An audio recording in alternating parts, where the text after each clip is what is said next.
अस्सलाम वालेकुम, आप देख रहे हैं डेली मुमताज़ डिजिटल और मैं हूँ आपका मेज़बान शिराज हुसैन।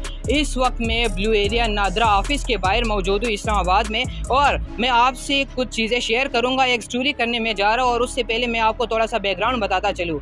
जब बच्चे छोटे होते हैं उनको चलना बाप सिखाता है, उनका हाथ पकड़ के उनको ज़िंदगी की तल हकीकतों से वाकिफ़ करवाना चाहता है। लेकिन जब बच्चे बड़े हो जाते हैं तो फिर अपने वालिद साहब को कहते हैं कि नहीं, आप गलत है और जो मैं कर रहा हूँ ये मैं सही कर रहा हूँ, क्योंकि आपकी उम्र ज़्यादा हो गई है और आपको समझ बूझ नहीं है। ये वही बच्चे होते हैं जिनको पढ़ाया लिखाया समझाया, लेकिन उनका रवैया चेंज हो जाता है। लेकिन बच्चों को ये महसूस नहीं होता कि हमारे वालिद साहब, हमारे बाप कितनी मुश्किलों से हमारे लिए कमाई करते और हमें पढ़ा लिखाते हैं। इसी तरह हमारे पास इधर एक बंदा मौजूद है जो कि एक टांग से माजूर भी है। उनसे हम बात करेंगे और वो आपको बताएगा, अपनी स्टोरी बताएगा, जो बंदा अल्लाह की उम्मीद से ना उम्मीद कभी नहीं हुआ, जो मायूस नहीं हुआ, और इस मुश्किल टाइम में, इस बीमारी में भी वो बाइक के ऊपर आते और यहाँ पे एक फ़ोटो स्टेट का मशीन लगाते और यहाँ पे लोगों को प्रिंट निकाल कर देते। तो चलिए हम उनसे बात करते हैं। अस्सलाम वालेकुम। वालेकुम अस्सलाम व रहमतुल्लाह। कैसे आप? अल्हम्दुलिल्लाह। आपका नाम क्या है?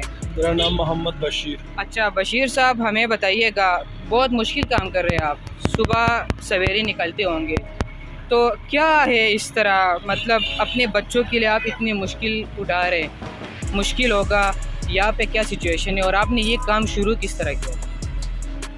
मैं यहाँ पर नादरा में फ़ोटो कापी करने के लिए अपने बच्चों को शनाख्ती कार्ड वगैरह बनाने के लिए आया था, और यहाँ मैंने फ़ोटो कापी की, जो कि कापी उस टाइम 10 रुपये की एक हुआ करती थी, और मैं माजूर था एक टांग से, और मुझे इसके अलावा और कोई काम शूट नहीं करता था, जिसकी वजह से मैंने उस वक्त ये फ़ैसला किया कि मैं भी फ़ोटो कापी का काम करूँगा।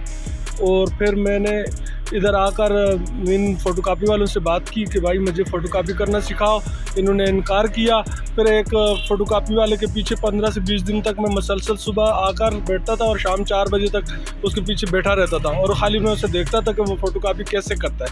और 15-20 दिन देखने के बाद मैंने ये सामान ख़रीदा और मैं यहाँ अपना काम करने की गरज से आया। जबकि आने पर मुझे सख्त मज़म्मत का सामना हुआ, लेकिन उसी वक्त अल्लाह पाक ने 4 पुलिस एहलकार मेरे पास भेजे, जो कि मेरे लिए उस टाइम मददगार साबित हुए, और उनकी मदद से मैंने यहाँ पे अपना काम शुरू किया। उन्होंने कहा कि जी ये माजूर आदमी है, ये भी काम करे और आप भी करें, अगर ये नहीं करेगा तो आप भी ना करें। इस शर्त पे फिर इन्होंने माना, एग्री हुए कि चलो ठीक है, इसको करने देंगे। तो अल्लाह ने मेरा हाथ पकड़ना था, वो वसीला बनने थे, उसकी वजह से आज मेरा अच्छा रोज़गार लगा हुआ है, और अल्हम्दुलिल्लाह मैं बहुत। अच्छा, इससे पहले आप क्या करते थे? जब आप बिल्कुल सेहतमंद थे, सब कुछ अच्छा जा रहा था, तो आपका कारोबार कोई था? आपका बेसिकली आप किधर से बिलोंग करते हैं? मैं बेसिकली आज़ाद कश्मीर ज़िला बाग से बिलोंग करता हूँ, और मेरे वालिद 80 में कराची गए आर्मी से रिटायर्ड होने के बाद।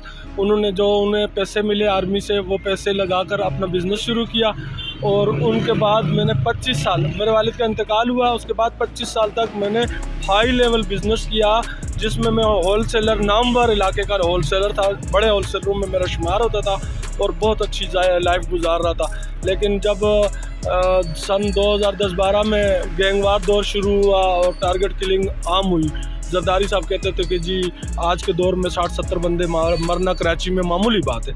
उस दौरान मुझे टारगेट किया गया डकैती के दौरान, मज़ामत पर उन्होंने मुझे गोलियां मारी, जिसकी वजह से मैं अपनी टांग से माजूर हो गया जी। और माजूरी के साथ साथ मेरा कारोबार भी तबाह बर्बाद हो गया, क्योंकि मेरी कारोबार पर गिरफ्त कमज़ोर हो गई, मैं कारोबार संभाल ना सका। मेरे भाई इतने ज़हीन और दानिशमंद न थे तो वो कारोबार संभाल सकते, जिसकी वजह से मुझे खसारा हुआ और मैं डिसहार्ड हुआ।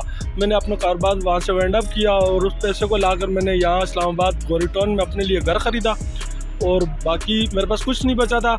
वहाँ से जो किराया आता था उस पर मैं गुजर बसर कर रहा था, महंगाई की वजह से वो मेरे लिए नाकाफ़ी हो गया, और मैंने ये फ़ैसला किया कि मैं फ़ोटो कापी का काम शुरू करता हूँ, जो कि मैं आसानी से कर सकूँगा, इसमें कोई हार्ड वर्किंग नहीं है। अच्छा बशीर साहब, मुझे ये बताइएगा कि जब बंदा माजूर हो जाते हैं, वैसे जब बंदा ज़िंदगी में बीमार भी हो जाते हैं ना, तो उनके ऊपर जब मुश्किल आ जाती है, आपका कारोबार ख़त्म हो गया, बहुत बड़ा सदमा होता है इंसान का, चलता फिरता कारोबार जब बंद हो जाए, तो उसके बाद आपको ये उम्मीद आपके अंदर किस तरह ज़िंदा रहे कि नहीं, मैंने ज़िंदगी में अब भी उसी तरह मेहनत करनी है जिस तरह मैं कर रहा हूँ? मेरा एक भाई है जिसका नाम शौकत, जब मेरी टांग कटी तो उसने मेरे पास आकर बैठकर कहा कि ये एक टांग कटी, अगर तुम्हारी दूसरी टांग भी कट जाए तो कोई फ़र्क नहीं पड़ता, अगर तुम्हारा दिमाग ठिकाने पर है और तुम्हारा दिमाग चलता है तो तुम दोनों टांगों के ना होने के बावजूद भी अच्छा काम बिजनेस कर सकोगे, तुम्हें इंशाल्लाह कोई मसला नहीं होगा। और जिन लोगों की दोनों टांगें और दोनों हाथ हैं और उनके पास दिमाग नहीं है तो वो आज भी भीख मांगते हैं। और अल्लाह के फजल से मतलब ये सब भाई की वजह से हो रहा है, जो आपकी अंदर एक उम्मीद उन्होंने जिंदा की। हाँ, वो मुझे बार बार ये उम्मीद दिलाता था कि ना आप मायूस नहीं होना। मुझे उसने बैसाखी पर चलने नहीं दिया, आज तक मैंने बैसाखी नहीं खरीदी। उसने कहा नहीं, जब भी तुम्हारे ज़ख्म सही होंगे तुम्हें हम नई टांग लगवाएंगे और टांग पे चलाएंगे। बैसाखी पर अगर तुम चले तुम्हें आदत पड़ जाएगी, फिर तुम टांग पे। यहाँ पे मैं अपने नाजरीन को एक बात बताऊँगा, कहती है ना कि जब आपके भाई लोग होते हैं आपके पास, जो खूनी रिश्ता होते हैं ना, वो ज़िंदगी में आपके लिए ज़रूर अच्छा सोचते हैं। तो आप हमेशा उनके साथ बैठा करें। जो आपके बड़ी भाई होती है आप उनको बाईपास ना किया करें। ये ना समझा करें ख़ुद को कि मैं छोटा हो, बड़ा हो गया हो, बाहर ज़िंदगी में निकल गया हूँ, मेरे दोस्त है, अच्छे लोग हैं, मैं ख़ुद को समझ सकता हूँ। इससे इत्तेफाक ख़त्म हो जाते हैं और घर के अंदर बर्बादी का एक आगाज़ शुरू हो जाते हैं। बशीर साहब, मुझे साथ साथ ये बताइएगा कि आप यहाँ पे आते किस टाइम है, आप कमाई कितने करते हैं दिन में, और आप जब बच्चों के पास जाते हैं उनको पैसे देते हैं, उनके चेहरे पर मुस्कुराहट होती है नहीं होती, और उनको पढ़ा लिखा किस तरह रहे आप?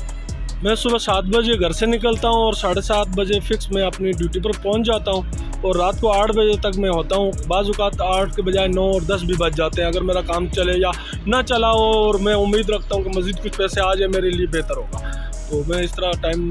बशीर साहब, जब सर्दी ज़्यादा बढ़ जाती है, आप बाइक के ऊपर होते हैं, बारिश आ जाती है ऊपर से, तो फिर आप क्या करते हैं? मैंने यही छतरी होती है और मैं टांगों से नीचे नीचे भीगा होता हूँ और ऊपर मेरी कमीज़ और कुछ साथ सूखा होता है, लेकिन मैं बैठा होता हूँ, मैं अपना काम करता हूँ। तो तब भी मायूस नहीं होते आप? नहीं, मेरे पर भारी जिम्मेदारी है। मेरे बच्चे स्कूल पढ़ते हैं, एक बच्चा मेरा कॉलेज भी पढ़ता है और उनकी फ़ीसें, पिक एंड ड्रॉप के पैसे और उसके अलावा घर के अखराजात, अगर मैं ये सब कुछ ना करूँ तो हमारे पे बहुत मुश्किल हालात हैं इस वक्त। नाज़रीन, यहाँ पे ना कहते हैं ना कि हमारे लिए बाप ने किया क्या है।